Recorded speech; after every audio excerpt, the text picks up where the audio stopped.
শেষ করে দে ওকে কিরণ।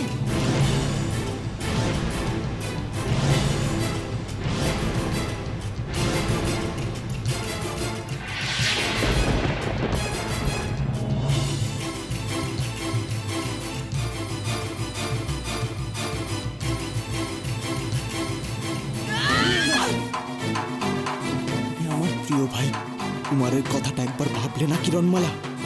দাও দাও দাও দাও দাও আমার মৃত্যু দাও, মৃত্যু উপহার দাও। তোমার হাতে মরবো, প্রত্যেকের সৌভাগ্যের আর কি আছে কিরণমালা? দাও।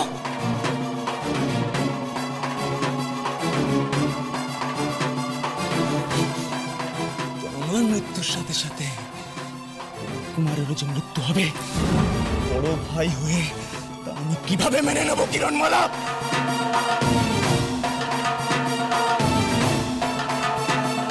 এর অর্থ কি?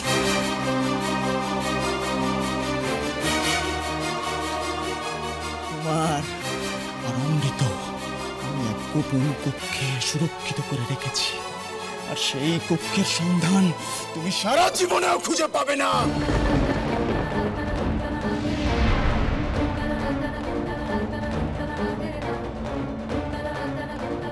আর যদিও বা তুমি সেই কক্ষের সন্ধান পেয়েও যাও, আমার মায়া দিয়ে সেই কক্ষদ্বার সুরক্ষিত, তুমি সেই স্থানে কোনোভাবেই পৌঁছতে পারবে না।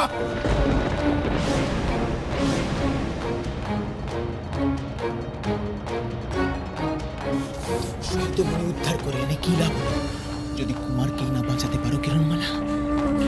কোথায় আছে আমার কুমার? আমায় বলে দাও, দয়া করে কোথায় আছে আমার কুমার? আমার বাহু বন্ধনে এসো, এসো। আমি সব বলে দেবো তোমায়, সব বলে দেবো। এসো, এসো বলছি, এসো আমার কাছে।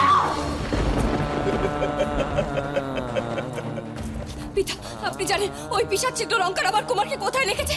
আপনি জানেন? মা, তোমরা জানো? কিরণ, আমরা কেউ জানি না, কেউ কিচ্ছু জানি না কিরণ। জানি না কিরণ, বিশ্বাস করো, ওই শয়তান কুমারকে কোথায় লুকিয়ে রেখেছে আমরা কিচ্ছু জানি না।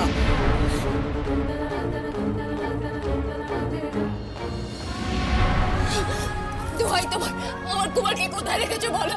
আমার হাতে আর বেশি সময় নেই, আমার হাতে একদিন সময় আছে। আমার কুমারকে ফিরিয়ে দাও আমার কাছে, নাহলে আমি আমার কুমারকে বাঁচাতে পারবো না। আমি তোমার পায়ে পড়ছি, ডক্টর, আমার কুমারকে ফিরিয়ে দাও।